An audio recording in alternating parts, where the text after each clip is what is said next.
Today we're diving deep into the Heritage Foundation's long-standing policy documents and their connection to the newly proposed Project 2025. These documents have shaped conservative governance for decades, and Project 2025 is the latest evolution in this playbook. So, to start, let's look at the Mandate for Leadership series. It's been around since 1981, and it's still going strong today. Right. And what's fascinating is that Project 2025's Mandate for Leadership, the Conservative Promise, is actually the 9th iteration of this series. I mean, we're talking about over 40 years of shaping conservative policy.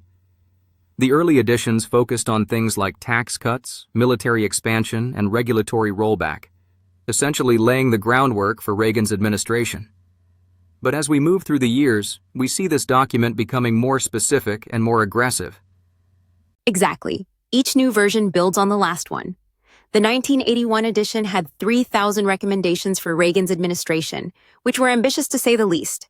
By the time we hit the 2016 edition, it was gearing up for a potential conservative administration with policies aimed at reshaping the entire federal government.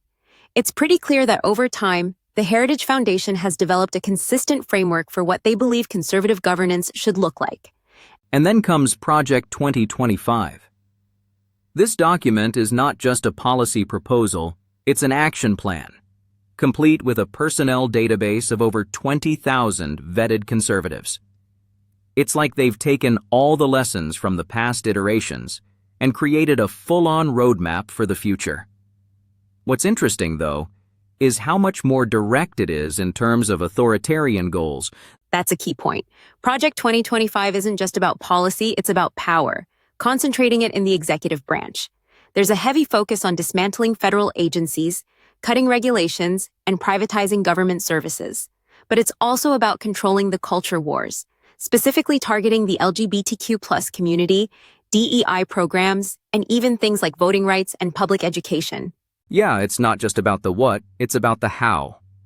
They previously detailed 100-day action plans, executive order templates, and litigation strategies mapped out. They were ready to hit the ground running. And the scope was huge. 900+ pages versus the earlier editions, 300-600 pages. It's clear they want this to be irreversible. And let's not forget the history behind this. The Heritage Foundation's influence has been felt in every Republican administration since Reagan's. We saw about 60% of the 1981 mandate recommendations implemented under Reagan. And even with Trump, we saw many of these ideas come to life, especially in his first term. But now, with Project 2025, it's like they've learned from the past and are trying to make these changes permanent. Exactly. It's one thing to implement some recommendations here and there, but Project 2025 is about reshaping the entire framework of American governance, pushing conservative ideals into almost every corner of government. From dismantling the administrative state to privatizing social programs and cutting taxes for the wealthy, it's all laid out in painstaking detail. But what's really striking is the shift in tone. Looking back, early editions of the Mandate for Leadership focused on things like traditional values and opposition to same-sex marriage. By Project 2025, though, we see an escalation: anti-LGBTQ+ stances, anti-DEI policies, and much more aggressive rhetoric. It's clear the culture war has taken center stage. And that brings us to the broader strategy: implementation. Every one of these documents shares a commitment to day one priorities, including an emphasis on quickly enacting these changes through executive actions. But with Project 2025, there's a lot more coordination, over 100 organizations involved, compared to the more heritage-centric efforts of the past. So, looking at all this, it seems like Heritage has taken decades of policy work and expanded it into something much more ambitious and coordinated with Project 2025. It's not just about influencing government anymore. It's about fundamentally transforming it. And with an eye on making these changes permanent, it raises the question, what does this mean for the future of American democracy? That's a big question, and it's one we're likely going to see unfold over the coming years.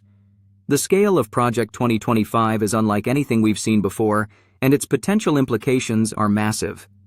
We're talking about reshaping the entire structure of government, and possibly democracy itself.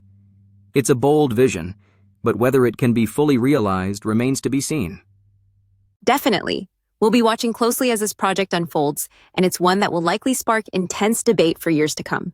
Thanks for joining us today, and we'll see you next time as we continue to explore the evolving landscape of American politics.